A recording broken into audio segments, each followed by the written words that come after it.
Hello everybody, welcome to the Wonky Angle, where I talk about electronic music, both new and old. And today I'm talking about the new album from Paul van Dyk, From Then On. Paul van Dyk is a legend in the world of trance music, one of, if not the biggest name in the genre. Well, people can argue about that one. This guy obviously didn't invent the genre, but this guy also predates Tiesto and Armin van Buuren by a pretty significant amount, and even BT by a little bit as well. At least he released his first album before BT did. I think BT had a single or two out before him, but it's very close. But I digress. Paul van Dyk is one of those names that you hear a lot if you surround yourself with electronic music, and I'll have to admit something kind of embarrassing. I hadn't actually heard anything from the guy before preparing for this video, aside from a track he co-produced with Underworld. I know, credibility lost, having heard all of Tiesto and Armin's stuff before starting this review channel, and not this guy who's been around a lot longer and is arguably much more influential than either of those guys. But yeah, I don't have any good excuse for it, besides I just never got around to checking him out. Which is kind of why this video exists, so yeah. There's no nostalgia factor for me, and of course I needed to do this one just to get experience with him. Good excuse to stop living under a rock. Recurring theme on this channel, as some people may know. So yeah, just warning you guys, I know there are people who watch my videos who are huge Paul van Dyk fans, and well, I know one gave me heat for not including him on my favorites of all time list. Fair warning, this is not coming from the perspective of a longtime fan, just a guy who'd known about him for a long time but never actually bothered to check him out until now. This is one of those fan bases that believes only real fans are allowed to talk about him, then yeah, feel free to leave now. Or maybe everyone's just gonna tell me that he's completely irrelevant and I shouldn't have wasted my time looking into anything new he might have had to offer. Also totally a possibility, especially since I didn't actually get any requests to cover this album. But whatever. I made sure to listen to all his main studio albums because I felt like it's something I felt like it was something that I needed to do, and here's my thoughts on his discography so far. Fairly straightforward and simplistic trance album, still showing the genre in its early stages with a lot of those old TB-303 synths. It's nothing particularly mind-blowing, but pretty enjoyable for what it is. Some good melodies here. Very similar to the previous stylistically, though a bit darker. I enjoyed this one significantly more as well. Feels like there's a little more to it than, you know, just good melodies and stuff. Okay, so this is supposedly his breakout album. It shows a much smoother style than the more acid-heavy stuff of the first two albums, and while the production is absolutely stellar, the compositions are once again pretty simplistic, and it's extremely samey. Had this album gone on even a second longer, I might hate it, but yeah, I don't think it's anything amazing, but I did get enjoyment out of it. I guess we'll just have to see how repeat listens fare, I guess. Hey, he did a movie soundtrack, and it sounds pretty similar to what he just did on his previous album, with some more diversity. It's not very soundtracky if you ask me, but I haven't seen the movie so I don't know. Cool stuff nonetheless. Okay, so this was the one that the one commenter told me this was their favorite album of all time, said I should have included on my list. I don't think I can echo that sentiment myself, but it is a diverse and well-produced, all-around enjoyable front-to-back album. I think it might be my favorite stuff from him to date. Obviously I haven't had the repeat listens to let everything marinate, but yeah, very good stuff here. Now this one, a couple of people were making out to be a disaster on par with like Tiesto's Kaleidoscope or something. And aside from the fact that this is a turn for the commercial, honestly this doesn't deserve to be mentioned in the same sentence as that complete fucking atrocity. Not even close to as bad. Maybe overstays its welcome a little bit, but I thought this was actually pretty good. I mean, it sounds like mid-early Cascade or Trilogy period ATB. Only question I have is, what the fuck is David Byrne doing here? And why is his singing so lackluster? Okay, this one's a pretty big step down production-wise, noticeably flatter and more generic this time. Not to mention it's really inconsistent. For every good track like The Ocean or The Sun After Heartbreak, you get two mediocre, like, ATB Contact type tracks that just fall completely flat for me. You can probably skip this one. I didn't listen to the first two Politics of Dancing as they were DJ mixes, and this one is classified as a mainline album, so yeah. I don't think this one was anything new or mind-blowing. Pretty standard fare for the genre, and sounds really ATB-ish in some areas. In particular, the intro of the first track, Heart Like an Ocean, sounds directly ripped off from ATB's Beautiful Worlds.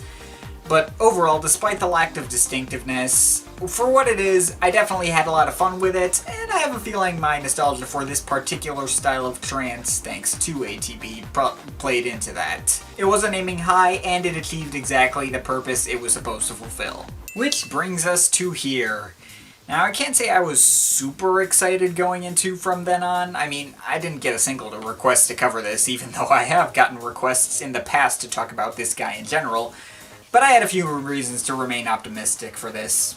I mean, for one thing, I think this guy's only made one major misstep in his studio album career, and has a more consistently enjoyable track record than ATB, Armin, or Tiesto. Not BT though. BT I don't think has any major missteps. And another thing, I should explain what the title means, or at least what I think it means, from what I can gather. See, in February of last year, Paul Van Dyk apparently fell off the stage during one of his DJ sets and suffered a near-fatal brain injury. So then, this album comes after his recovery and symbolizes him starting fresh after this life-changing incident. And on top of that, a bunch of the iTunes reviews on this album were like, "Take notes, Tiesto." That also kind of got me excited. It should probably be no surprise that I don't think Tiesto has made anything remotely worth checking out since like 2007. Anything after Elements of Life, just no.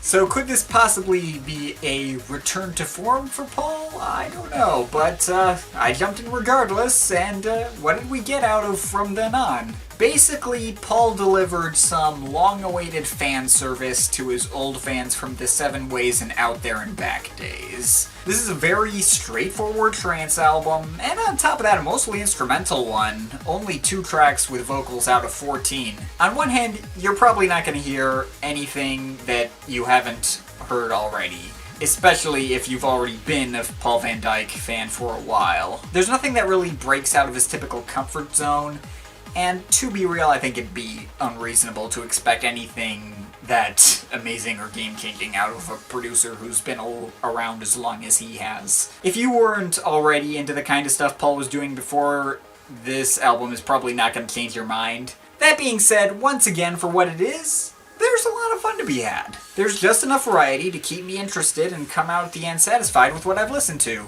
The melodies are bright and sparkly as always. Some areas are better than others. Like, there's some, like, Inhale, which I really like, for bringing back those old-school acid sounds.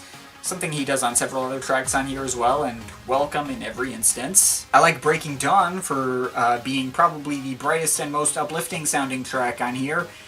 Though there's also tracks like Touched by Heaven, Stronger Together, Fairy Tales, or Close Call, which, while again are all enjoyable, don't do much to merit themselves as standouts. I was hoping for more out of Touched by Heaven, given how it's one of the few tracks on here without a co-production credit, and to be honest, I'm not sure why I was hyping that particular one up, but whatever. Oh well, at least he delivered better on I Am Alive. Speaking of that track, I like how he's not afraid to go a little darker in some areas on this album, like I Am Alive, or Vortex, or The Code, that's a good one. Utilizes very understated vocal snippets pretty well and help give it some flavor. Also got to talk about the title track. I really like this one too, as I like how it starts out really dark and maybe sort of industrial, but then slowly grows more epic as it goes on, bringing in these pianos to give it a more melodic band near the end. One of the most interesting and engaging tracks on here, for sure. And I should also talk about the 2 vocal tracks. I think they help add variety to this album and keep it from getting too one-note. Everyone Needs Love standing out as easily my favorite of the 2. It's got a much darker bend to it, and contrasting it with the vocals really helps make it stand out. The other vocal track here, Escape Reality Tonight, it's good too, but I'm not nearly as enthusiastic over. The singer's voice is kinda off-putting for me. Like, it's really high-pitched, and it sounds like a low-rent version of that singer from ATB's Justify over a not-as-strong track. I mean, Justify is kind of my favorite ATB song. Mind you, this track is still not bad, it's just not a favorite. So now I have to finish by talking about the two tracks that bookend this album, first one and the last one, as I believe they are both major standouts on here. While You Were Gone, while I don't know if Van Dyke directly intended it for it to be, comes off to me very Robert Miles-esque. And even if it wasn't on purpose, I'm going to take it as a tribute to the old master. The pianos and more laid-back beat are absolutely beautiful. And Safe Haven is a more down-tempo track to close things out, utilizing these tom drums to form a melody in the beginning and other parts. And I actually think that's a pretty cool and creative idea. I mean, it is like one thing that particularly popped out at me, and I don't think I've really heard before in an album like this. So I think that's about it for comments on individual tracks. So overall, obviously this album is not going to be changing the game or blowing anyone's mind. There's nothing here that hasn't been done a million times in this genre already. But the production is spot on and up to his usual standards, the album is well constructed and just diverse enough to not be boring, and his fans that maybe gave up on him after being disappointed by stuff like In Between and Evolution can rest easy knowing that he's finally returned to his roots. And I think they can really enjoy now. It doesn't do anything new, but it does what it does very well and effectively. I would say this is worth a shot for any old or new fans of the guy, and while it's probably not year-end list material for me, I still had a lot of fun with it myself, and I'm overall feeling a 7.7 out of 10. But of course, this is just my opinion, you can feel free to disagree with it, but I'd like to hear your thoughts, so leave comments in the comment thing down there. But yeah, that's pretty much it. That's all for today. See you next time.